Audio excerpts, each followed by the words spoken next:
Good morning, students. Students, today I am here with a new concept and I am going to discuss morphology of stem today. Students, as we know that stem is basically the aerial part of the plant body, which is collectively described as shoot system. So I mean to say that the part of the plant which occurs above the level of soil, or we can say that the part which is aerial means which is in the contact of the air basically, uh, is collectively considered as shoot system. And the main axis of the shoot system is called stem. So the whole part of the plant body which is above the level of the ground can be considered as shoot system, and the main axis of the shoot system is formed by stem. Stem can be defined as ascending part of the plant axis. So I am repeating the term again and again, axis.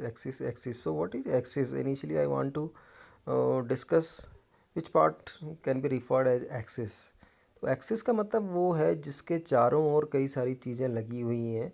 For example I am giving you one very good example.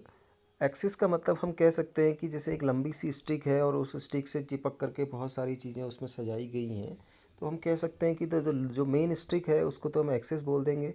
ठीक है, और दो other उसके other appendages कह सकते हैं, other parts को हम. तो similar to case of the plants, similar in case of the plants we can say that the main ascending part, ठीक है, the main ascending part can be defined as the plant axis which develops from the plumule. And as we know that root का जो development है वो radical से होता है. Similarly जो डेवलपिंग एम्ब्रियो होता है तो एम्ब्रियो के प्लूमिल वाले पार्ट से आपका स्टेम का डेवलपमेंट होता है. Stem is usually negatively hydrotropic. देखो, hydrotropism means a kind of affinity towards the water.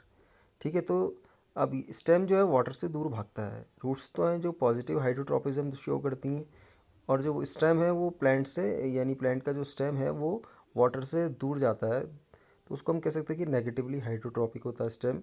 Similarly इसमें जो जियोट्रोपिज्म है, geotropism means a kind of movement towards the earth's gravity. ठीक है, तो अब देखिए स्टेम अर्थ की ग्रेविटी से दूर चलता है, तो we can say that it is showing negatively geotropism.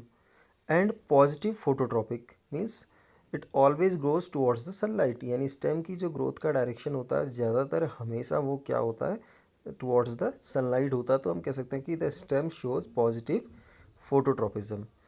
तो it means stem is showing negative hydrotropism, it is showing negative geotropism but showing positive phototropism. Except it bears terminal buds and axillary buds.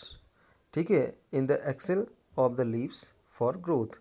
Now जो stem होता है इसके पास दो तरह के birds होते हैं. It bears two different types of birds. Birds means the portion or the region from where a bird is going to be arise, और in Hindi we can say that एक रीजन जहाँ से एक कली सी निकलती है और उससे कई बाद में कई सारी चीज़ों में वो डेवलप हो सकती है. It can be develop into the flower, it can develop into the leaves, और it can develop into the branches. ठीक है, सो दो तरह के बर्ड्स होते हैं. एक तो होता है टर्मिनल बर्ड. टर्मिनल बर्ड का मतलब है कि जो जहाँ पर स्टेम बिल्कुल ख़त्म हो जा रहा है, टर्मिनेट हो जा रहा है, उस पोजीशन पे जो बर्ड है तो उन्हें टर्मिनेटिंग बर्ड बोलेंगे. और जो एक्सिस पे दाएं बाएं अल्टरनेट पैटर्न पे या एक्रोपिटल सेक्शन पे अगर हम देखेंगे तो उनको हम बोलते हैं कि ये एक्सिलरी बर्ड है.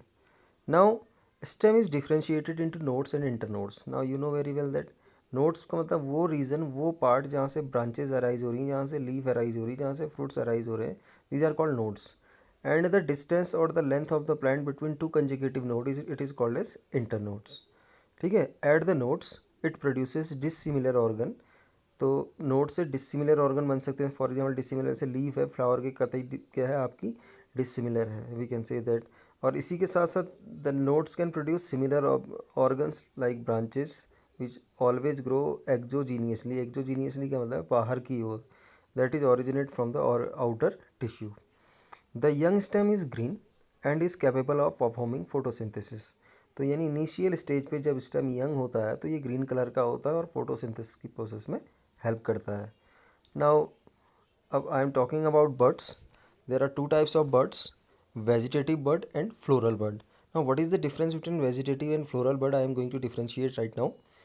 तो the bud which develops into branches means वो बड जो फ्यूचर में वेजिटेटिव पार्ट में डेवलप होने वाली है.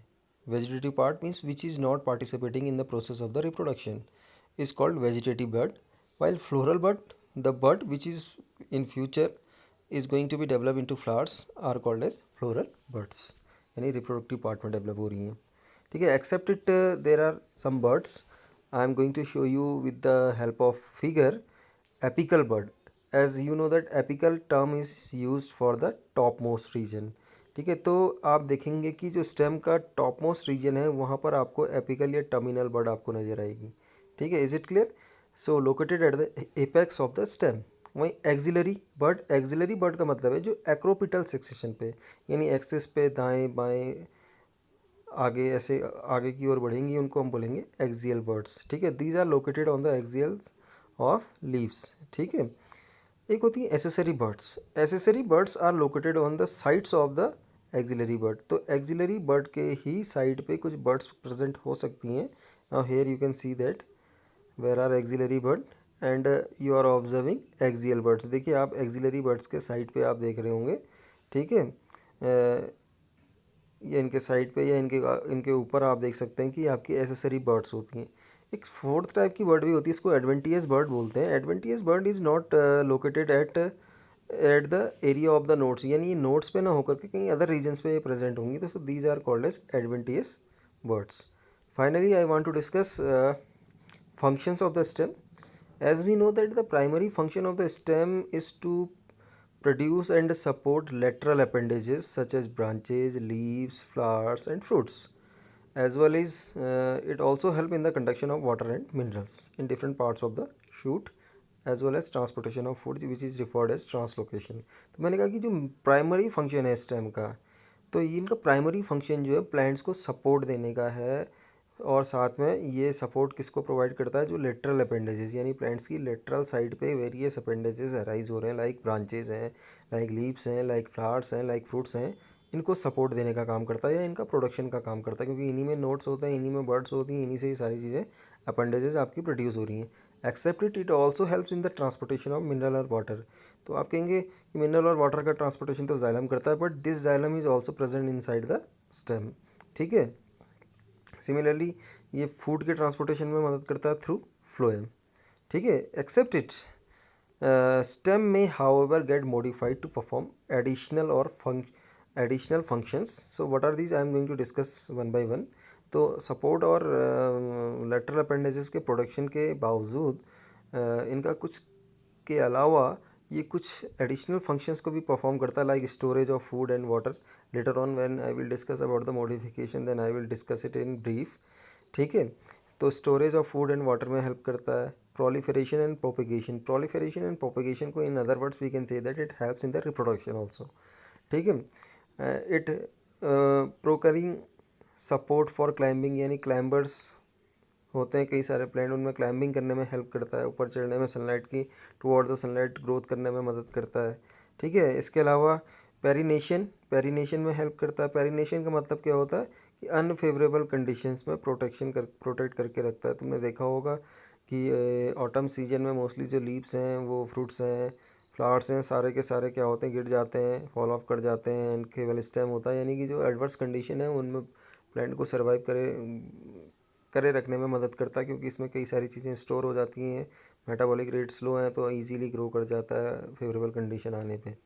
ठीक है. Except it in some plants like cactus, you all know that it also helps in the process of photosynthesis. Sometime stem helps in the protection too. कभी कभार क्या करता है, प्रोटेक्शन में भी मदद करता है. थ्रोन्स इसमें मॉडिफाइड हो जाते हैं and it helps to protect plant from the predators too. So these are the various functions of the stem. Later on we will discuss them in detail. So I think this is enough for today. Revise the topic. If you will feel any difficulty, if you will have any query, ask me directly. Thank you. Bye bye and have a nice day. Thank you.